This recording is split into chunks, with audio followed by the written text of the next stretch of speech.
Hi everybody, it's Julie, and in today's Hello Monday, I'm going to be experimenting with a watercolor on an alternative surface. Normally, I like to watercolor on my favorite smooth Bristol or on Canson's watercolor paper, but I wanted to have a nice bright white background.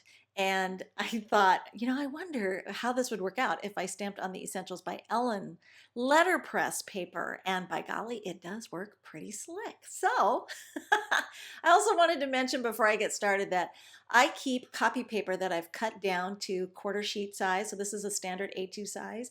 I keep stacks of this on my work surface so that I can actually pre-plan a layout and figure out whether or not it's really going to work. And I was doing some single layer stamping. I'm not going to be layering different papers and elements and things like that on this. So I needed to do a little pre-planning, and I'm doing some random stamping, but it's going vertical and horizontal. So it really helped to pre-plan and make sure things were going to work out the way I envisioned.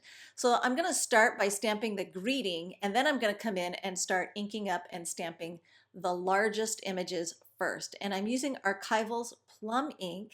I had seen a gorgeous card watercolored by Aga online, and I just thought it was so stunning that I wanted to try it. I love it when we get inspired by each other and we just have to drop everything and try what we see a friend doing.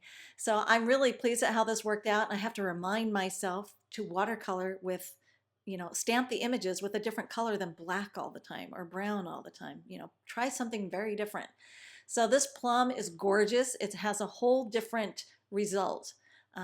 So I'm just filling in now with the smaller images, and I started out with the largest, and then I just gradually worked smaller and smaller in size, filling in the spaces.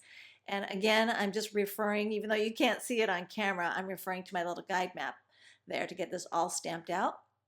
And then I'm going to do my watercoloring very quick. Whenever I want to do something super, super fast and I don't want to take a lot of time, I just want it to be super quick, I always seem to reach for my Peerless. And I created my own palette for my Peerless. These watercolors come on these substrates of paper, and they're mineral based. And in order to make a swatch book so that I could see what the colors were and have an easy way to pop open these paints and work with them quickly, I made a swatch book, and I will include a link to where I did that, so that if you want to make your own and you love Peerless watercolors, this might be an idea that works well for you. I love it because then it makes it very portable, and I can take it with me when I'm, going down to visit my family or catching a plane to go somewhere and I just want to do some watercolor on the plane. I just need my paper and some stamped images and my water brush. And I love the Pentel water brushes. These are by far my favorite water brushes ever in the history of the world. They're just the best. And they come in a variety of tips. They come in small, medium, and large. And I have to have all three. They're awesome.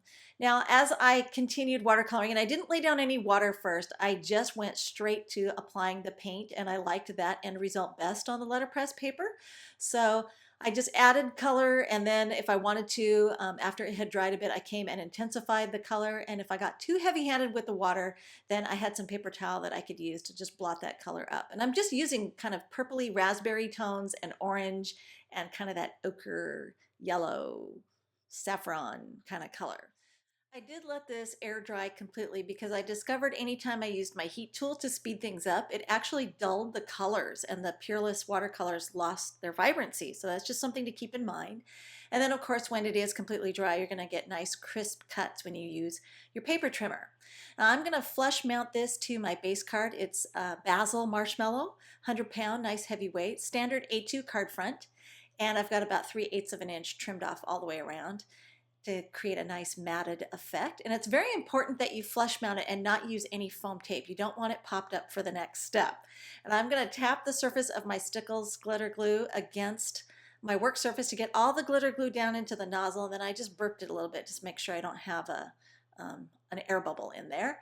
And then I'm going to butt the tip of that nozzle at a 45-degree angle against the very edge of the letterpress paper, and it's going to allow me to apply constant, steady pressure while I'm squeezing the bottle at the same time I'm running it down along that edge. So it's just the 45-degree angle constant pressure. You got to have a clean nozzle when you're doing this, and you'll end up with a beautiful fine bead of glitter all along the edges there. In fact, I love this so much.